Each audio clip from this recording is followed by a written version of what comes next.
नमस्कार दोस्तों, मैं प्रशांत आप सभी दोस्तों का स्वागत करता हूं आपके अपने चैनल पर। तो जैसे कि आपको पता होगा कि हम यूपी ट्रिपल एससी के पीवाई के क्वेश्चंस करा रहे हैं जीएस सब्जेक्ट का, जिसमें आज से पहले ये 25वीं क्लास है। आज से पहले 24 क्लासेस हो चुकी है, जिसका प्लेलिस्ट हमारे यूट्यूब चैनल पर आपको UP triple SC previous year questions के नाम से बना हुआ है। ठीक है, तो हम डेली 15 क्वेश्चन कराते हैं और जो कि 15 मिनट लगभग रखते हैं टाइम। हम 15 क्वेश्चन को विथ एक्सप्लेनेशन आपको कराते हैं। ये क्वेश्चन यूथ कंपटीशन की बुक के हैं, यूथ कंपटीशन की बुक के हैं और पीवाई की क्वेश्चन है किसके, यूपी ट्रिपल एससी के जो विभिन्न पेपर आए हुए हैं 2015 से लेके और अभी तक 2023 तक जो भी पेपर हुए हैं उसमें जो भी जीएस के क्वेश्चन आए हुए हैं सारे इसमें समाहित हैं। ठीक है, तो हम 15 क्वेश्चन कराते हैं। वीडियो को शुरू करने से पहले सभी मित्रों से अनुरोध है कि आप ज़्यादा चैनल को सब्सक्राइब करें, ज़्यादा वीडियो को शेयर करें, ज़्यादा लाइक करें। आप हमारे व्हाट्सएप चैनल और टेलीग्राम चैनल को भी ज्वाइन करिएगा, जिसका लिंक आपको कमेंट बॉक्स में और डिस्क्रिप्शन में भी मिल जाएगा। ठीक है, तो आपको उसको जरूर ज्वाइन करना है, क्योंकि कोई भी इन्फॉर्मेशन आता है, कोई भी पीडीएफ इंपॉर्टेंट डालना होता है, कोई भी नोट्स डालना होता है, तो हम अपने टेलीग्राम चैनल और व्हाट्सएप चैनल पर भी डालते हैं। ठीक है, अगर अब एक एक सूचना है कि अगर कोई मित्र यहाँ पर बीपीओ की तैयारी कर रहे हैं या जूनियर असिस्टेंट 5512 की तैयारी कर रहे हैं, तो आप हमारे पेड ग्रुप को ज्वाइन कर सकते हैं, जो कि बहुत ही नॉमिनल फीस पर है। इसमें आपको हैंड रिटन नोट्स प्रोवाइड किए जाएंगे। अब देखिए, जूनियर असिस्टेंट के अंदर आपको हिंदी, जीके, यूपी जीके और कंप्यूटर के नोट्स प्रोवाइड किए जाएंगे और बाकी का आप जीएस के क्वेश्चन यहाँ से कर सकते हैं। ठीक है, जीएस का और रीजनिंग का आपको गाइडेंस दिया जाएगा पेपर के नजदीक आने के वक्त में। ठीक है, बाकी का मॉक टेस्ट प्रोवाइड किए जाएंगे। मॉक टेस्ट जो होंगे वो हमारे द्वारा बनाए हुए नहीं होंगे, यूथ कंपटीशन के होंगे या विभिन्न जो बढ़िया अच्छे जो भी प्रकाशन है उनके मॉक टेस्ट उसमें डाले जाएंगे। बीपीओ के बैच में हमने पूरा हैंड रिटन नोट्स डाल दिया है, पंचायती राज का, कंप्यूटर का, यूपीजीके का भी। ठीक है, और उसके साथ साथ हमने 15 मॉक टेस्ट घटना चक्र या यूथ कंपटीशन का कोई है उसका डाल दिया 15 मॉक टेस्ट भी उसमें। ठीक है, तो आप उसको ज्वाइन कर सकते हैं, हम बहुत ही नॉमिनल फीस पे है। ठीक है, चलिए शुरू करते हैं। आज की क्लास को 360 नंबर क्वेश्चन तक हो गया था। ठीक है, 361वां नंबर क्वेश्चन आज की क्लास का पहला क्वेश्चन होगा। आधुनिक उपयोग के लिए टेबल वेयर जैसी उच्च चमक वाली विशेषीकृत चमकदार वस्तुएं उत्तर प्रदेश के निम्नलिखित में से किस क्षेत्र में उत्पादित होती है? मिर्जापुर और लखनऊ, सहारनपुर और मुरादाबाद, चिन्हट और मसेलिया, मुरादाबाद और मिर्जापुर। तो कहाँ पे होती हैं? चिन्हट और मसेलिया में होती हैं। ठीक है, इसका एक्सप्लेनेशन, उत्तर प्रदेश में आधुनिक उपयोग के लिए टेबल वेयर जैसे उच्च चमक वाली विशेषीकृत चमकदार वस्तुएं लखनऊ के चिन्हट और मसेलिया क्षेत्र में होती हैं। तो कौन कौन सा क्षेत्र है? चिन्हट और मसेलिया क्षेत्र कहाँ का है? लखनऊ का है क्षेत्र, चिन्हट और मसेलिया। ठीक है, क्वेश्चन नंबर 2, 362 नंबर क्वेश्चन देखते हैं कि उच्च श्रेणी के सिलिका बालुओं पत्थरों के बड़े भंडार क्रमशः इलाहाबाद और चित्रकूट जिलों के किन क्षेत्रों में पाए जाते हैं, जो उत्तर भारत के कांच उद्योग की आपूर्ति का पारंपरिक स्रोत रहे हैं? खांडेसरा और थारी, बामपुर और तरौहा, सल्लाहपुर और करवी और शंकरगढ़ और बरगढ़। तो कौन है इसमें से? शंकरगढ़ और बरगढ़ है। ये कहाँ के हैं? इलाहाबाद और चित्रकूट के क्षेत्र हैं, जो कि बालू के उत्पादन के लिए हैं। ठीक है, प्रयागराज के शंकरगढ़ और चित्रकूट के बरगढ़ क्षेत्र उत्तर प्रदेश के सिलिका पत्थरों के बड़े भंडार के लिए प्रसिद्ध हैं। तो आपको याद रखना है कि प्रयागराज का शंकरगढ़ और चित्रकूट का बरगढ़ उत्तर प्रदेश में सिलिका पत्थर के बड़े उत्पादन भंडार के लिए प्रसिद्ध हैं। सिलिका पत्थरों की इस उच्च कोटि के प्रयोग कांच उद्योग में बहुत किया जाता है, तो कांच उद्योग में इसका उपयोग किया जाता है। चलिए देखते हैं नेक्स्ट क्वेश्चन को। नेक्स्ट क्वेश्चन है कि उत्तर प्रदेश का सबसे बड़ा सौर संयंत्र निम्नलिखित में से किस जिले में स्थापित किया गया है? मथुरा, मिर्जापुर, आगरा या गोरखपुर। तो कहाँ पर स्थापित किया गया है? मिर्जापुर में स्थापित किया गया है। ठीक है, 12 मार्च 2018 को, देखिए 12 मार्च 2018 को प्रधानमंत्री नरेंद्र मोदी द्वारा और फ्रांस के राष्ट्रपति इमैनुअल मैक्रोन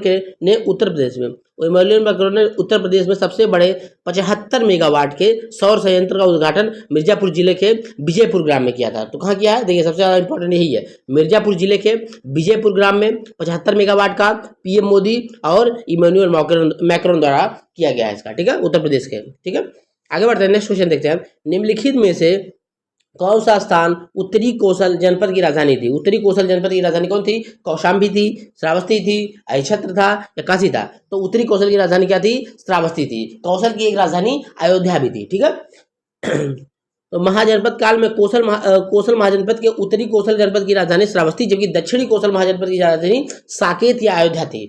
यहाँ का प्रसिद्ध राजा प्रसेनजीत था। महात्मा बुद्ध ने सर्वाधिक वर्षाकाल श्रावस्ती में बिताया। ठीक है, तो यहाँ का प्रसिद्ध शासक कौन था? कौशल का प्रसेनजीत था, जिसने शादी किया था अपनी बहन का लिच्छवी में। आगे बढ़ते हैं।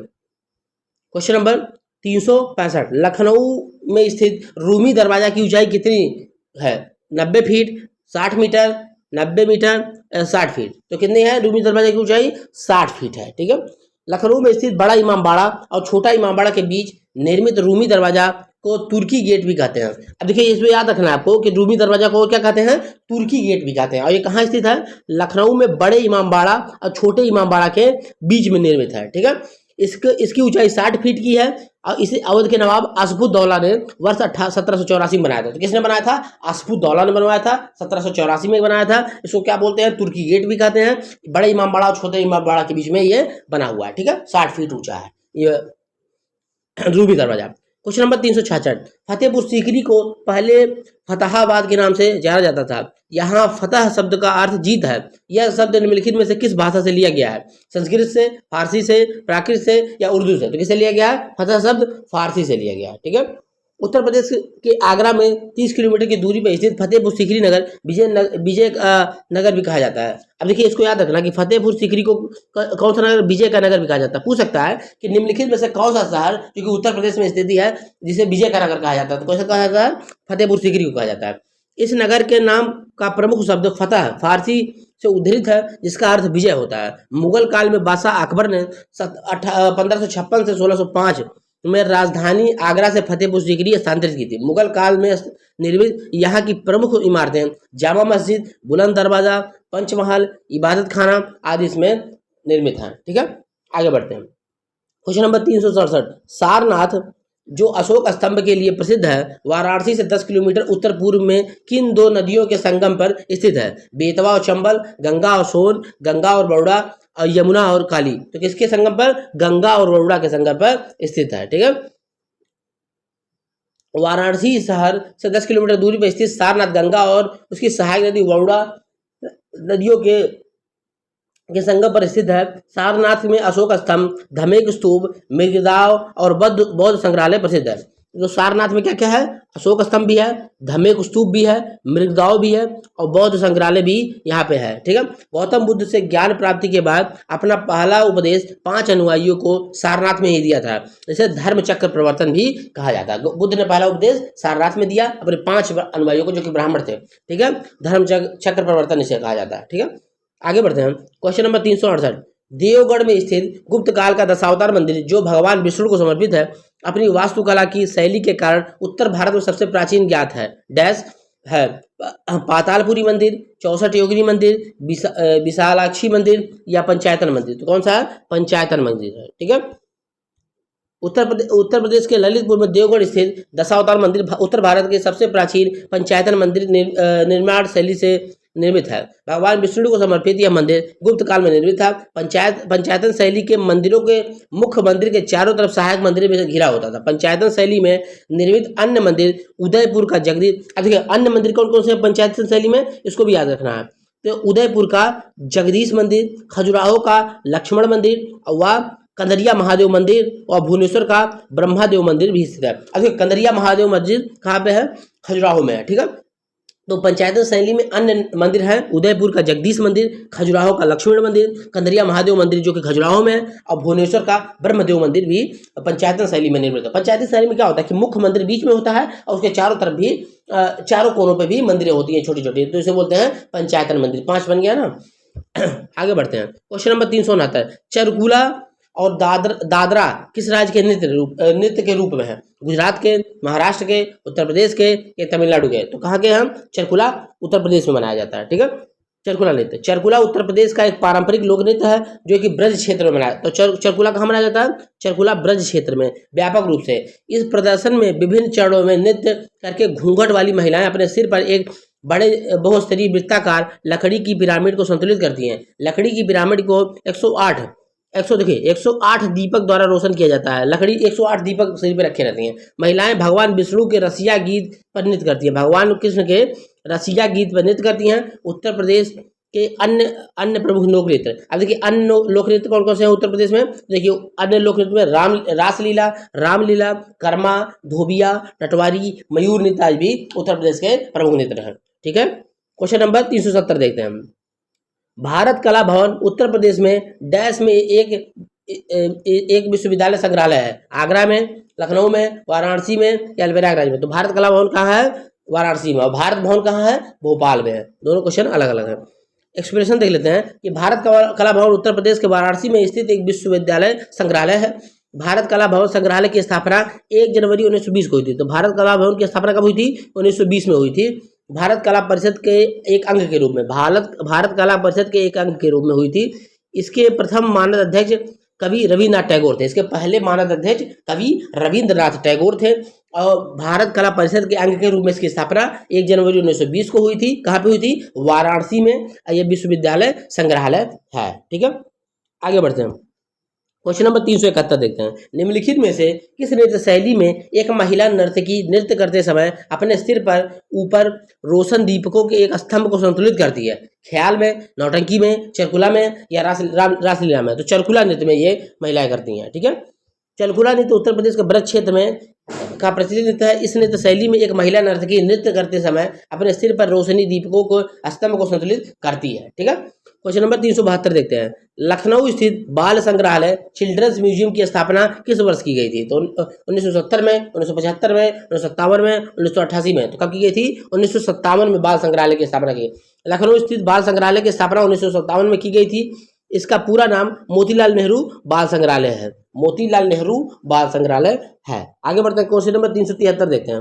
उत्तर प्रदेश के किस जिले में बालिकाओं को उनके जीवन के विभिन्न चरणों में सतत रोकड़ हस्तांतरण प्रदान करने के लिए मुख्यमंत्री कन्या सुमंगला योजना की शुरुआत की गई है? सुल्तानपुर में। उत्तर प्रदेश के किस जिले में उत्तर प्रदेश के किस जिले में बालिकाओं को उनके जीवन के विभिन्न चरणों में सतत रोकड़ हस्तांतरण प्रदान करने के लिए मुख्यमंत्री कन्या सुमंगला योजना शुरू की गई है? सुल्तानपुर, लखनऊ, सीतापुर और प्रतापगढ़। तो कहाँ शुरू की गई है? लखनऊ में। ठीक है, उत्तर प्रदेश के लखनऊ जिले में बालिकाओं को उनके जीवन के विभिन्न चरणों में सतत रोकड़ हस्तांतरण प्रदान करने के लिए मुख्यमंत्री कन्या सुमंगला योजना शुरू की। मुख्यमंत्री योगी आदित्यनाथ द्वारा 25 अक्टूबर 2019 को मुख्यमंत्री कन्या सुमंगला योजना की शुरुआत की गई थी। इस योजना के अंतर्गत परिवार की कन्या के जन्म लेगी तो उस परिवार को 6 चरणों में कुल 15,000 रुपये अनुदान दिए जाते हैं। 6 चरणों में 15,000 रुपये का अनुदान दिया जाता है। किसमें? कन्या सुमंगला योजना में। इसकी शुरुआत कब हुई थी? 25 अक्टूबर 2019 में हुई थी, उत्तर प्रदेश के लखनऊ जिले से। ठीक है, आगे बढ़ते हैं। Question number 374। उत्तर प्रदेश सरकार ने खेलो इंडिया योजना के तहत डैश जिलों के जिलेवार खेलों का ODOS मतलब वन डिस्ट्रिक्ट वन स्पोर्ट्स में शामिल करने के लिए केंद्र सरकार की सहमति ली है। तो 8, 9, 10 या 7? तो कितने जिलों को शामिल करने के लिए? 8 जिलों को, 10 जिलों को शामिल करने के लिए। ठीक है, अब इसका एक्सप्लेनेशन देख लेते हैं। वन डिस्ट्रिक्ट वन स्पोर्ट्स का, जैसे वन डिस्ट्रिक्ट वन प्रोडक्ट है ना, वैसे उत्तर प्रदेश की एक योजना है वन डिस्ट्रिक्ट वन स्पोर्ट्स। ठीक है, उत्तर प्रदेश सरकार ने खेलो इंडिया योजना के तहत 10 जिलों के लिए जिलेवार खेलों का ODOS एक जिला एक खेल में शामिल करने के लिए केंद्र सरकार से सहमति ली है। खेलो इंडिया योजना की शुरुआत कब हुई थी? तो खेलो इंडिया योजना की शुरुआत 2018 में हुई थी। खेलो इंडिया 2018 में हुआ था और वन डिस्ट्रिक्ट वन स्पोर्ट्स आपका 2021 या 22 में शुरू हुआ है। 22 में शुरू हुआ है वन डिस्ट्रिक्ट वन स्पोर्ट्स। ठीक है, तो प्रत्येक जिले का अपना अपना खेल होगा जिसमें आपको महारत हासिल करना है। ठीक है, तो वहां से एथलीट जाएंगे ओलंपिक वगैरह में। आगे बढ़ते हैं। 375 नंबर क्वेश्चन। हाल ही में नोएडा शासी निकाय ने किस सड़क का नाम बदलकर रामनाथ गोयनका मार्ग कर दिया है? Park road, palms street, captain Vijay Thapar Marg या अमलतास रोड? तो अमलतास रोड का नाम बदलकर क्या कर दिया है कि रामनाथ गोयनका मार्ग कर दिया है। ठीक है, मुख्यमंत्री योगी आदित्यनाथ के निर्देश पर नोएडा शासी निकाय ने अमलतास रोड का नाम बदलकर राजनाथ गोयनका मार्ग रख दिया है। यह मार्ग नोएडा के सेक्टर 16 के रजनीगंधा चौक को सेक्टर 12 से जोड़ता है। रामनाथ गोयनका समाचार पत्र इंडियन एक्सप्रेस के संपादक थे। तो आपको याद रखना रामनाथ गोयनका क्या थे? द इंडियन एक्सप्रेस के संस्थापक हैं रामनाथ गोयनका। ठीक है, तो आज की क्लास का ये 15वां क्वेश्चन था, जो कि 15 क्वेश्चन पूरे कंप्लीट हो चुके हैं। तो आपका वीडियो कैसा लगा, आपको क्लास कैसी लगी, आप ज़्यादा कमेंट बॉक्स में कमेंट करके बताएंगे। ज़्यादा वीडियो को शेयर करेंगे, ज़्यादा वीडियो को लाइक करेंगे और हमारे चैनल को ज़्यादा सब्सक्राइब करेंगे। पुरानी वीडियोस को जो 24 वीडियो उससे पहले हुई हैं उनको अगर कोई मित्र नहीं देखे हैं तो जाकर प्लेलिस्ट में देख सकते हैं। आप यहाँ से प्रीवियस ईयर क्वेश्चन को करते चलिए और बाकी का अपना नोट्स पढ़ते रहिए। आपको UPSSC के चाहे पेट का पेपर हो और चाहे कोई भी पेपर हो जिसमें GS के क्वेश्चन पूछे जाएंगे, उसके लिए बहुत ही लाभप्रद होगा। ठीक है, तो फिर अब आप सभी मित्रों से अनुरोध है कि आप हमारे टेलीग्राम चैनल और व्हाट्सएप चैनल को जरूर ज्वाइन करके रखें, जिसका लिंक आपको कमेंट बॉक्स में और डिस्क्रिप्शन बॉक्स में मिल जाएगा। ठीक है, बाकी का अगर कोई मित्र बीपीओ की तैयारी कर रहे हैं या जूनियर स्टूडेंट 5512 की तैयारी कर रहे हैं तो आप हमारे पेड ग्रुप को ज्वाइन कर सकते हैं, जो कि बहुत ही नॉमिनल फीस में, जिसमें हैंड रिटन नोट्स प्रोवाइड किए जाते हैं, साथ साथ मॉक टेस्ट भी प्रोवाइड किया जाता है। तो उसका सारा डिटेल आपको हमारे टेलीग्राम चैनल पर मिल जाएगा, वहां से आप ज्वाइन हो सकते हैं और अपनी तैयारी को सुदृढ़ कर सकते हैं। ठीक है, मिलते हैं नेक्स्ट वीडियो में। धन्यवाद।